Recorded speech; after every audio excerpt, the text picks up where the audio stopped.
take advantage and get so many second chance points that you're just more physical than us.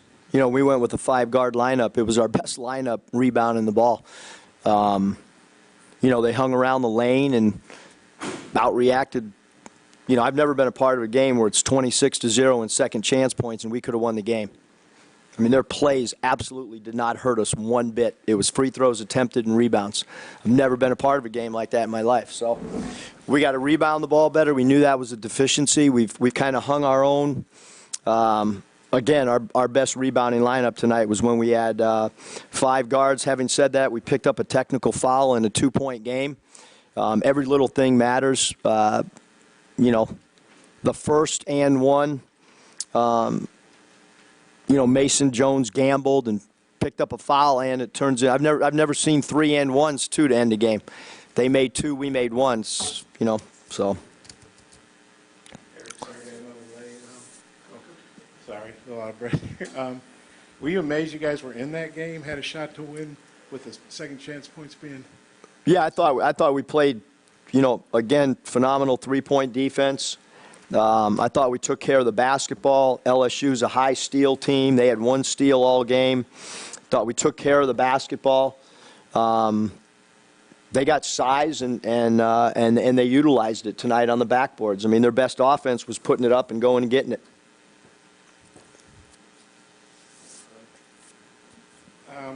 How tough was it not to have Mason in there the last 30 seconds? And what did you think? You did, obviously you want Isaiah to take the shot, and he got blocked, and Desi, I guess, got blocked at the end there too. What did you think of that final sequence? Yeah, I mean, it is what it is, Bob. It happened, and, you know, we'll go back, watch it on the plane. But, you know, we had our best shooter with the basketball, and you know, probably Desi's our next best shooter with Mason being out. So, you know, we got to try to figure out a way to draw fouls, too, like they did at the end of the game. Hello. We ready? Welcome in. It's our Thursday edition here up on the Hill with Pat Jenkins Sports Talk Radio, and we came in with a little audio, post-game audio from head hog Eric Musselman in Arkansas, and very disappointing but close loss last night at Assembly Hall. Pete Maravich Center, I should say, there at LSU. Arkansas falls 79-77 to the Tigers, bringing the record to 12-2, 1-1 in the SEC. Real close ball game. You know, there was astonishing. Arkansas was beaten very badly on the offensive glass. Their defensive board, 26 to, I believe, 1. Went 17 of 18 from the free throw line. Only turned the ball over 7 times. Which goes to show you, if you're a Razorback fan, if you're Coach Musselman and that staff, and he said it in his post game last night that he's very encouraged, and you should be, for a team to get out rebounded like that. Think about that, Demetrius. 26 offensive rebounds LSU got to 1 for Arkansas. 26-1 on the boards. I think it was like 55-19. It was real outlandish margin of rebounding that LSU won there. But, lose by 2 points. I mean, this team is 4 points away from being a 14-0 ball club. And it was just one of those nights. I thought Isaiah Joe got started. It took him a while to get going. But I also thought there at the end, I don't know about a lot of people, and my question was that a foul in your opinion on Desi Sills? I thought that the ref swallowed his whistle, Demetrius. I really thought that he swallowed his whistle on that, because from our vantage point watching last night's ball game, it was clearly a foul. Me being an official, that was a foul. And I'm not saying that because it's Arkansas. I'm not saying that at all. I'm saying the correct call would have been a 3-point foul. Desi should have been at the line for 3, and just by, unfortunately, it was not called. But what baffles me in that scenario was previous to that play, there was a foul called that I thought was quite questionable on Mason Jones, and it was his 5th foul. So there was a lot of things going on in that ball game toward the end that I didn't agree with. I thought that LSU was able to be a little bit more aggressive on their defensive end, a little bit more physical with Arkansas than Arkansas had gotten the privilege. Doug Weisner says, wanted to beat Will Wade very badly. However, having a chance to win, getting out rebounded like we did is unbelievable. This team fights. Yes, they do. Yes, they do. And that, like I said, that's just a tribute to Coach Musselman and that staff for instilling the belief that, defense can travel. And I think that's exactly what happened. This team went with a five-guard lineup last evening. Now, and, the one thing that I think is going to have to change for this ball club, if there's any knockers, I think Reggie Chaney has got to get it together. The uncalled for fouls, and then I thought that technical last night, Demetrius, right before half, around the 8-minute mark, was really, really pivotal in changing the momentum of that game. It's just the young man's too talented not to bring it every night. It's one of those things. It's which number 35 are you going to get? And I think for Arkansas to continue to move in the right upward trajectory, he's going to have to come to the gym. He is the only one out of the core right now, Demetrius, that has not really been a consistent basketball player. And, Coach Muss has always said keep his hands up. Reggie gets a lot of unnecessary fouls is what I like to call them, unnecessary. And I think he's going to be a big key. I thought that technical last night was real crucial in that ball game.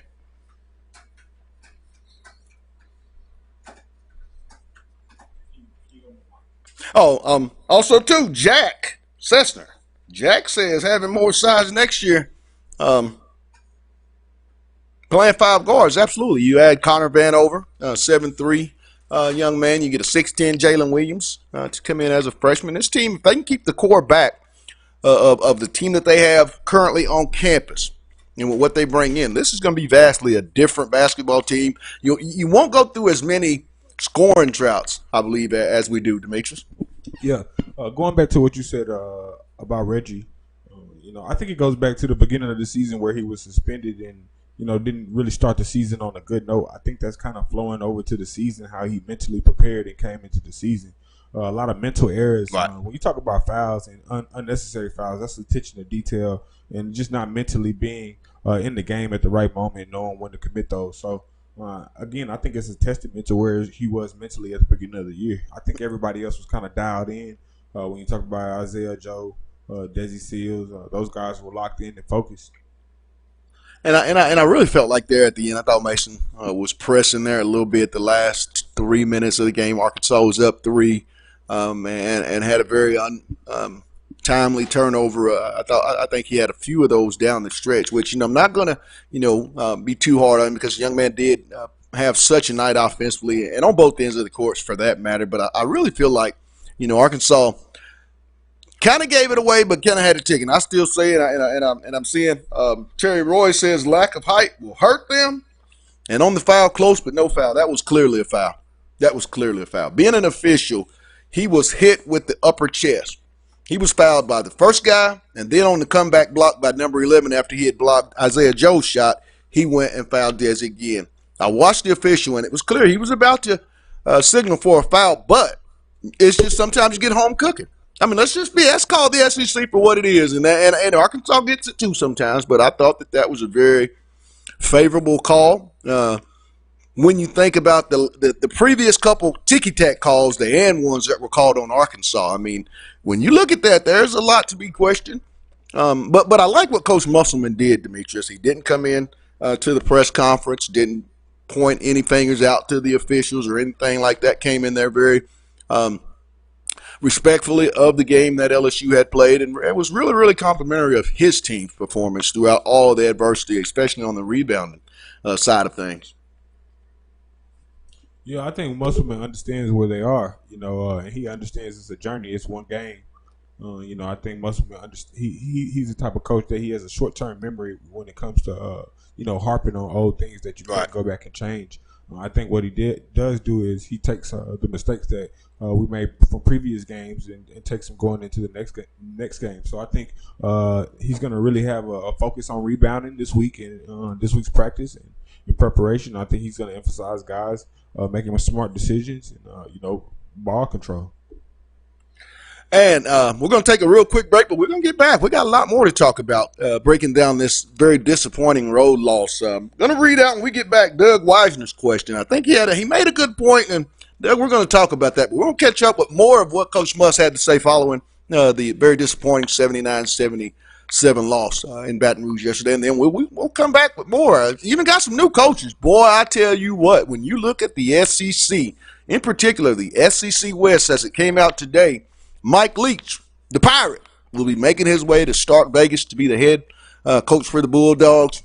We got a lot to talk about on that. I'm talking about the SEC, Demetrius, just added a little bit more electricity. All that's coming up. It's On the Hill with Pat Jenkins on KDSJ 479. You know what time it is. Let's get it. They made a run at the last 4 minutes of the first half. They made a run to start the second half, and we just, we don't go away.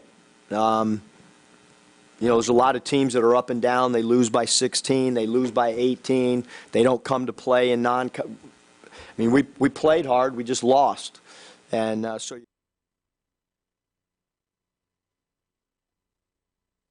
and the free throws attempted. That's the game.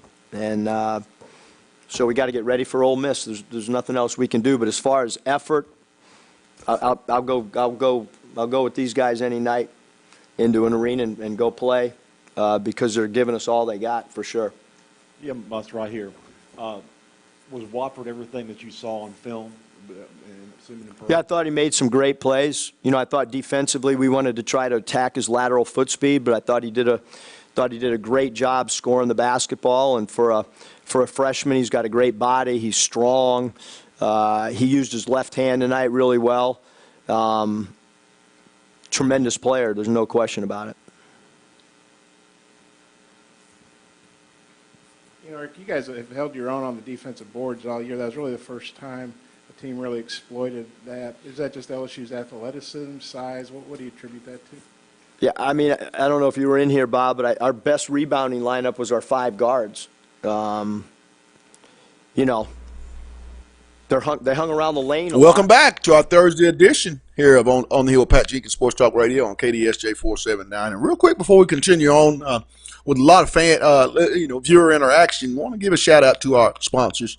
Big thank you, as this would not be possible without you guys. And that being said, Lindsay and Associates, with an office location in Fayetteville, an office location also too in Rogers. Locomotion, it's located just below the Northwest Arkansas Mall in Fayetteville. Corey Beck's Custom Painting, anything residential, commercial, it really doesn't matter. You need to contact Corey Beck, and I'm sure you won't be disappointed. And lastly, KDK's Chicken. It's located at 989 South Razorback Road. Get down there and catch Kathy and get some of that love. And like she says, it's not your mama's. The best chicken and waffles in the South. But we came in with more post-game from Eric Musselman. And I like what he says, and I really feel like Arkansas will bounce back this coming Saturday as they travel to Oxford to take on the Ole Miss Rebels. I think Arkansas will take care of business because, like I said, we'll continue to say it. Not a lot of numbers, but a whole bunch of heart and a whole bunch of effort, and I think that's going to take this team a long way. I think as we get deeper and deeper into the conference season, I think you'll see this team really kick in here in a few weeks. But, I still say one of the key parts is Reggie Chaney has got to get it together. The young man has got to bring something to this basketball team. Too much talent this man has. He could be a real integral part. And I felt like there was times like, you got a 6'5". If he's got his head on straight, then on those drives, that's Reggie at 6'8", close to 6'8", 6'9", guarding another big. I think that might have made a big difference. So hopefully that young man can really understand the magnitude of last night's game and just mind frame where he has to be for this team to really achieve the goals that they can achieve. But Demetrius, we got a very, very, very tough SEC football conference with the addition of the Pirate. It was announced today that Mike Leach will be announced in Starkville, Mississippi as its next head football coach of the Bulldogs. Man, let's break this down and go over whom all we have in this conference. Just the West Division. Let's talk about the West, where you have Nick Saban. You're going to have Jimbo Fisher. You're going to have Sam Pittman, Mike Leach, Lane Kiffin, and Ed O. Talk about that group of coaches, and we're about 6 months away from SEC Media Day. How exciting do you think it'll be in Hotlanta come July? It's gonna be lit. I'm excited. It's gonna be a lot of personalities, a lot of guys that really know football. I think you hit the nail on the head when we were off air. You said, guys are going to have to come ready to play week in and week out in the SEC, or you're going to get the barn doors blew off you because it's going to be some high octane offenses, and it's going to be where the SEC is definitely known for the top players. You're physically going to see it again, where you see the difference between SEC schools from rosters top to bottom versus other programs. You're gonna know why people said the SEC is the best conference. I think. And you know what? Sy came in, and also Gus Malzahn. How could we have forgotten? Oh, Gus Malzahn at Auburn. I think because old Chad went down there with that. J.B. Grimes leaving Auburn as the offensive line coach. Just a lot of moving parts going on. And when you had to grade it, and I want to real quick before we continue on with our coaches talk, Sy of North Little Rock made a great comment as well. We'll read it. The defense was tough when they went to five guards. Misstarted or misstated before. They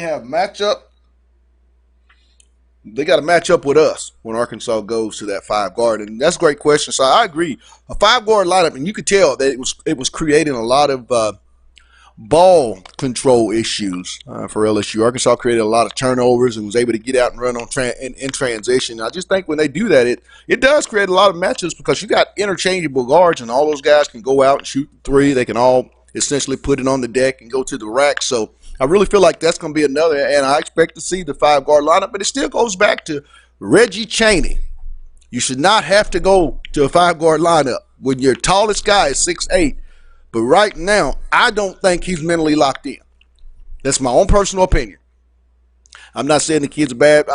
He's uber talented, but at some point the light has to come on, and he has to understand the value that he's going to be needed for the entire 40 minutes of the ball game. I mean, they were playing basically 6 guys last night. And there were some instances that, clearly had Reggie been in the game, maybe it would have changed a lot of the easy buckets to the rim. As you saw Jimmy Witt at 6'3". You would see Jalen Harris 6'2". Even Isaiah Joe. These guys were having to guard much bigger forwards and kind of playing out of position. And I thought not having Reggie really hurt this program last night. You could just definitely tell. And I knew once he got the technical, Demetrius, I knew he wouldn't be back in the game. He sat for the remaining 28 minutes, which if you're him, you take it as an insult. And you do whatever you can to gain back the trust of your teammates and your coaches. Definitely. What scares me about Reggie is he doesn't understand he's really playing for next year. Absolutely. You have a lot of talented young guys coming in and only so many scholarships, and you don't want to be that guy. Again, like I mentioned earlier, you already came into the season, having issues as far as being eligible to play for off the court reasons, and then you turn around and you're not playing to your peak performance. Right. So it's going to be tough. So you're really making it hard for Musselman to say, hey, guy, you really fit what I'm trying to go and do moving forward, because this is only year 1 for Musselman. Right. And with the success he's having, he's only going to have more talent wanting to come to Arkansas and play, once they understand the type of culture he's building here. So, again, I think Reggie has the potential to turn it on. He better hurry up. I don't know when, and I don't know what it's going to take, but I think he needs to cut it on quick, because I think Musselman said it at the beginning of the year before he even got he doesn't mind sitting the guy on the bench. Absolutely. Even if it's going to cost him to come shy of a couple of things. If you don't fit what he's trying to do, you're going to be on the bench. And he said he's not scared to sit players. So. And Corey Pierce says, I definitely don't blame him and very proud of him.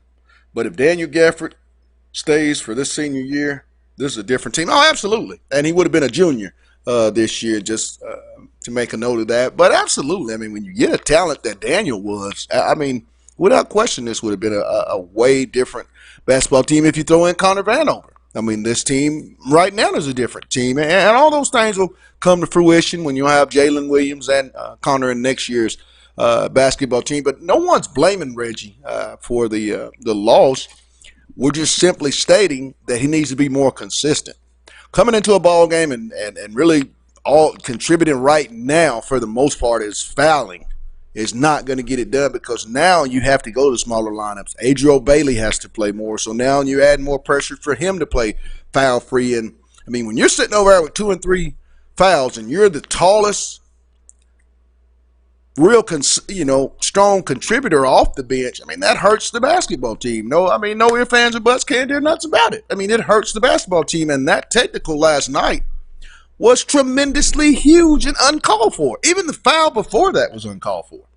The kid's going to the rim and you jump into the kid, let the kid have 2. You're up 6 points. I mean, that was a tremendous turning point in that game, because you're at a point where you could have went in 40-34. You give up 3 points and it's 40-37 at halftime, and they went on and they gained a lot of momentum coming out of the locker room. I mean, based on that play, it is what it is. I'm not blaming the kid, but I got to call it like I see it. We can't always sugarcoat being in the media. And it's no surprise, I think that was one of the things that Mike Anderson, really spoke on about Reggie. He loved Reggie, but he was just such an up and down, inconsistent player that he really couldn't give him the time and the burn that he really wanted to give him. And I hate to interrupt, but tell me what is a game that you've seen where Reggie hadn't picked up 2 quick fouls within about a 4.5, 5 minute, well, at least about 2.5 to 3 minute span when he enters the ball game. I mean, they're real quick, and as he spends more time on the bench due to fouls than, just asking to come out for a break. I do like the aggression that he gives. I understand, his mindset. I just think he has to be a smarter player and understand that I can't be over aggressive to where I have to understand what the refs are going to call and what they're not going to call. They lost by 2 points, Demetrius. 2 free throws that Darius Day stepped to the line and hit were the 2 technical free throws. And we can spin it, but you can also go back to a 2-point game. It points directly to that. I mean, you do the math. You lost by 2 and you gave up 2 free points on a technical foul. You do the math. And that on top of that, it gave Reggie his 4th foul. So now that basically essentially took him completely out of the ball game for the last 28 minutes. And Musk gladly obliged and didn't play him. And I probably wouldn't, because it clearly, and when I watched it, just looked like he was not engaged. Yeah, I think they had potential to win the game. I don't know. I'm not saying if Reggie didn't commit the foul, they would have won the game. I think it probably would have put them in a better probability and predicament of winning the game.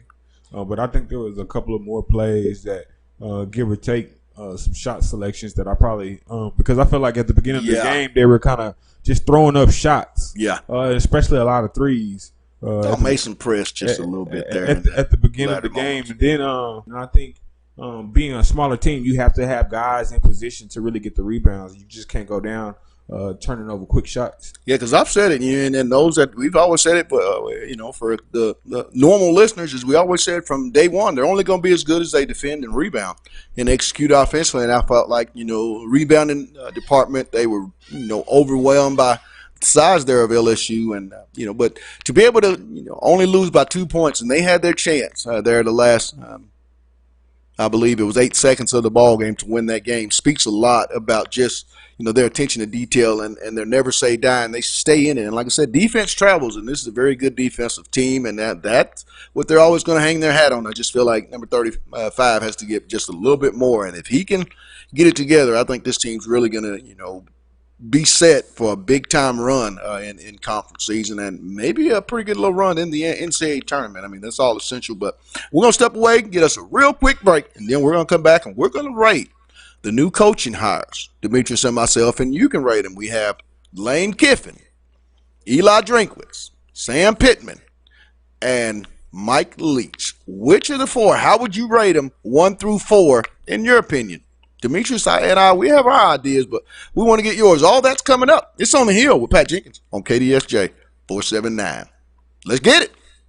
I mean, we tried to block out. I guess our blockouts weren't good. We'll have to continue to work on blockouts and try to figure out a way to get over the back calls by blocking out better. Because obviously they had straight line drives to get offensive rebounds. Again, I mean, if you would have told me Isaiah Joe had 0 points at halftime and we would lose 26-0 in second chance points and have a chance to win the game, I would say you're crazy. But you know, we did, and look, we know our deficiencies rebound in the basketball, and so we have to do what we did tonight, which is take care of the ball, and we make one more three, and we're sitting here feeling a little bit different than, and again, I think that magic number for us from threes is we got to make 10, 11, or 12 threes. We can't make 8 and rebound like we do and win. So got to get back, got to get shooting reps, got to go do some block-out drills and try to get better.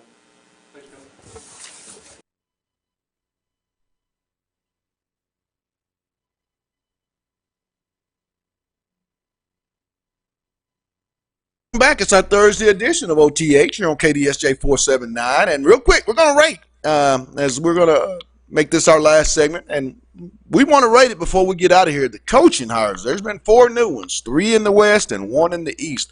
How do you rate that? I'm going to go to my co-host. I'm going to let Demetrius give it 1 through 4, his list of best to worst. And go. Well, first of all, I have to understand what are we basing it off of? Are we basing this off of potential? Are we basing this off of previous history? Potential. We'll go potential. Potential.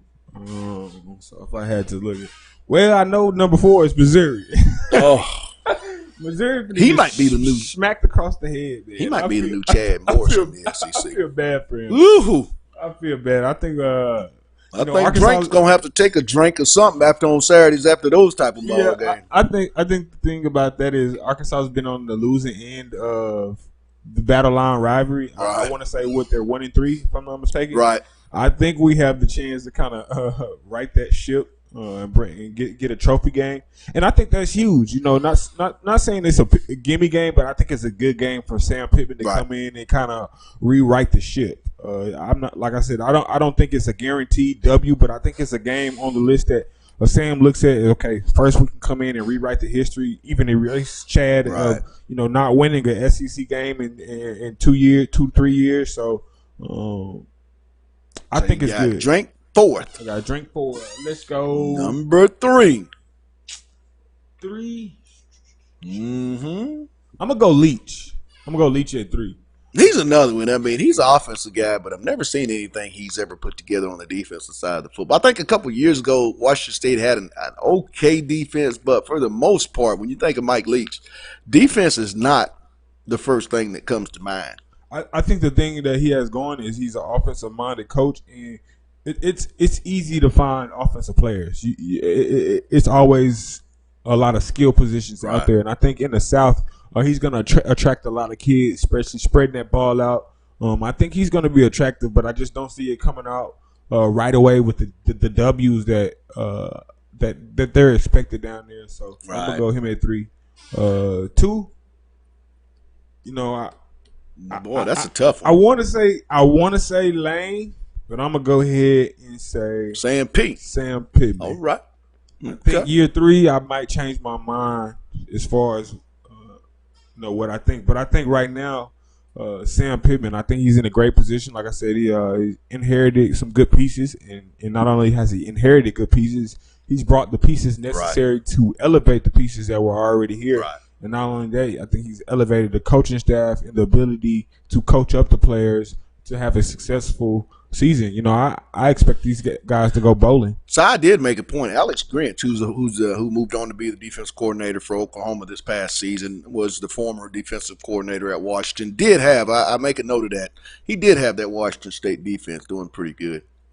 And I'll make a note of that. I made a mistake, and Cy was correct. Great point, Cy, on that one. Now, my 4. Hold on. Let me get to Lane. I got a feeling, and I got Lane number 1. I Lane think top dog. I had to put Lane at number one because I think he's going to come in with the most immediate success right off the rip. I think he has potential when you look at Teamu, or was it? Yep. I think him down there is going to be good. I think he has a couple of pieces that he can use right away. And I think just his credibility in coaching, I don't think he's the winningest coach, but I think he has a reputation amongst the younger guys coming up that he can really go out and recruit and make, Mississippi State something special. Well, now it's on me. You got the first one up. And I'm going to go number 4, with that being the drink. I really think Eli is going to have to, like I said, have a couple of stiff ones when he gets done when conference and football season rolls around. Don't think Missouri's going to have the type of year that maybe they had under Barry Odom, as Barry was 25-25. I think it's going to be a long year. Number 3, I'm going to go with Leach. I'm also, too, I understand Grinch was with him there for a short period of time at Washington State, but I think moving over to the SEC, all that's going to be contingent on what type of defense coordinator he can hire. So, that's going to be the one reason. Offensively, I know this. I know the guy has a great offensive mind, one of the geniuses in college football, but I'm going to put him at 3rd. And then I'm going to go with Lane Kiffin. Really feel like, it's a great hire for the SEC, but, some of the coaches that Lane was trying to lure to Ole Miss wasn't able to come. For whatever reason, some have gone to Florida State or just decided to stay at Tennessee. I know he went after T. Martin for the OC job, and I know he was went after Dave Johnson, another coach there at Tennessee that chose to move on and join Mike Norvell there at Florida State. And then I'm going to go, you already knew.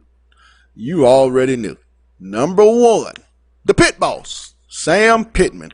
I feel like the staff that he's been able to put together is going to be one of the elite staff, not only on the field but off the field and in the homes of these kids recruiting-wise. You can already tell right off the initial hiring of Sam that he's going to really hit states that all the Southeast Conference and the ACC and most schools around Power 5 want to go into. I think with Sam, Scott Fountain, and Jimmy Smith being having ties in Georgia, I think that's going to help.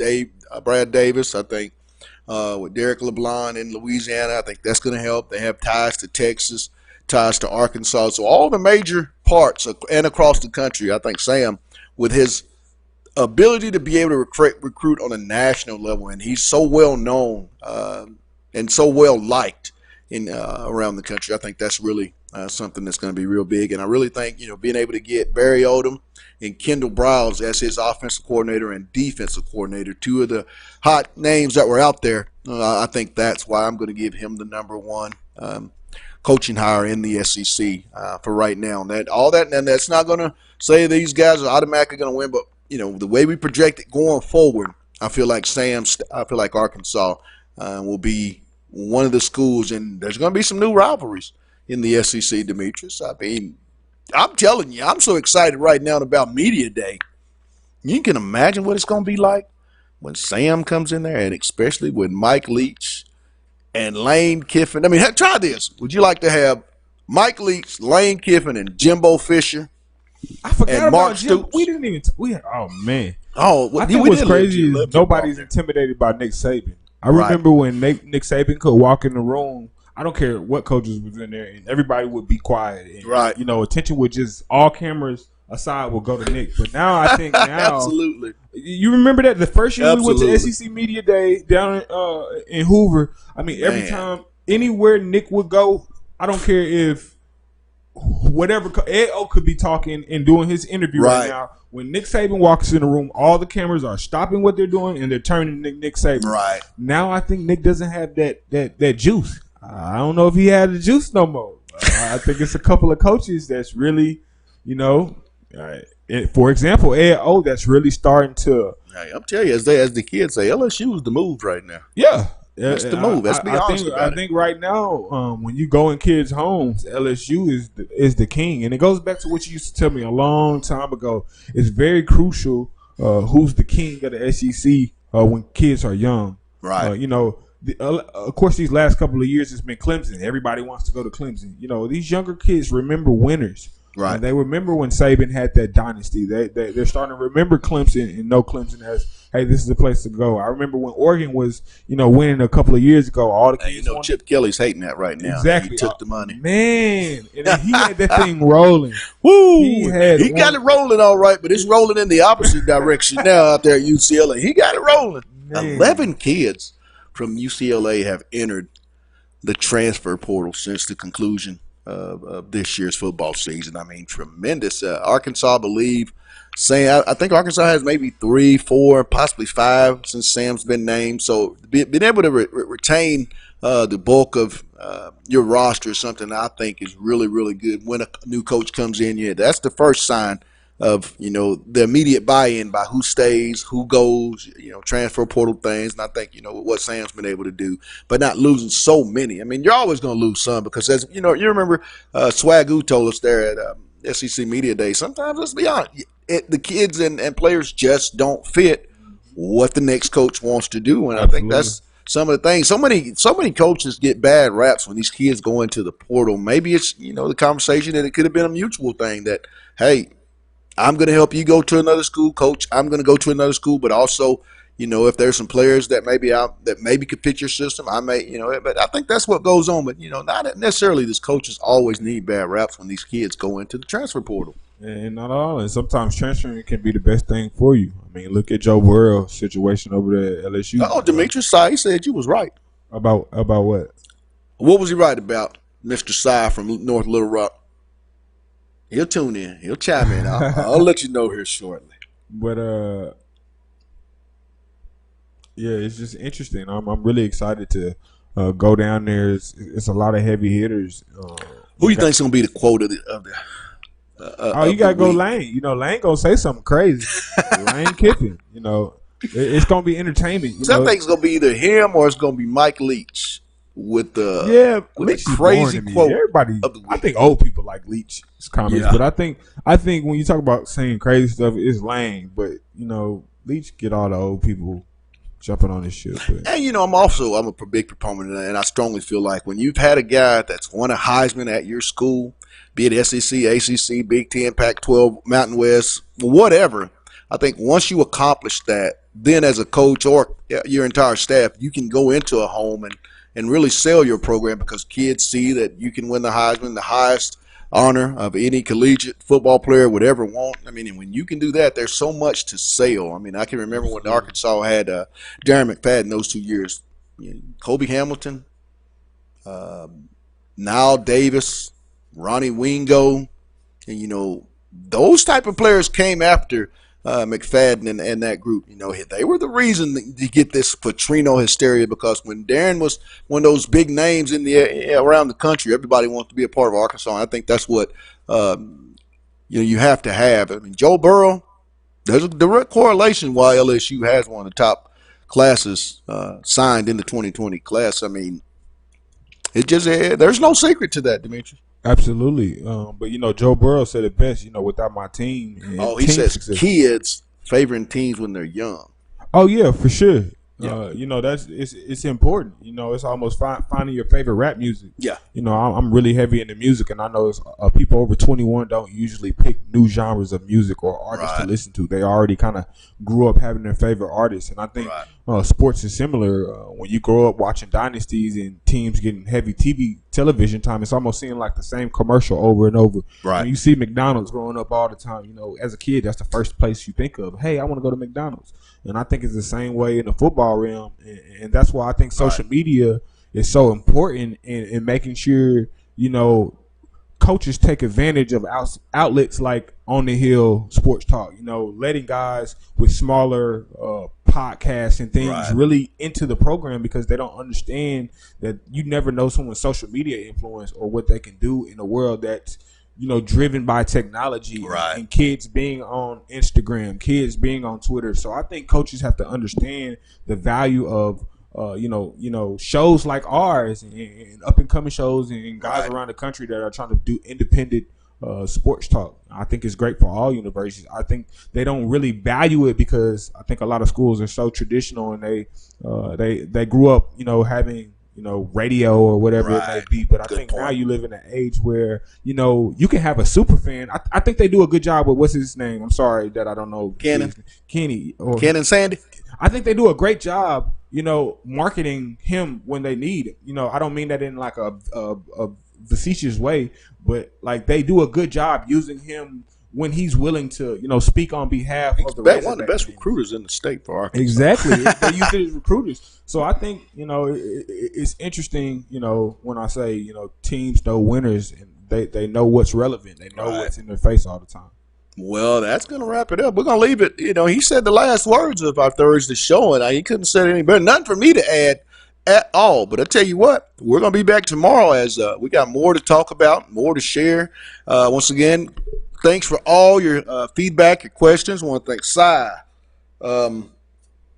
Corey, Terry, all you guys. Thanks for all of your great questions and your support. But we're going to get out of here. I want to give a shout out to our sponsors, Lindsay and Associates, with an office location in Fayetteville, an office location also too in Rogers, Locomotion, located just below the Northwest Arkansas Mall, Corey Bates Custom Painting, and lastly, KDK's Chicken. Get down at 989 South Razorback Road. Check Keith and Kathy out. Like I say, it's not your mama's, the best chicken and waffles in the South, but that's going to wrap it up. We'll be back with much, much more. Once again, also, Arkansas's women travel tonight, 8 o'clock tip-off. They play on the SEC Network Plus, taking on the third-ranked South Carolina Gamecocks. All that, and we'll be talking about that as well. But for now, it's On the Hill with Pat Jenkins on KDSJ 479. You guys have a blessed one, and you know what I say. Let's get it.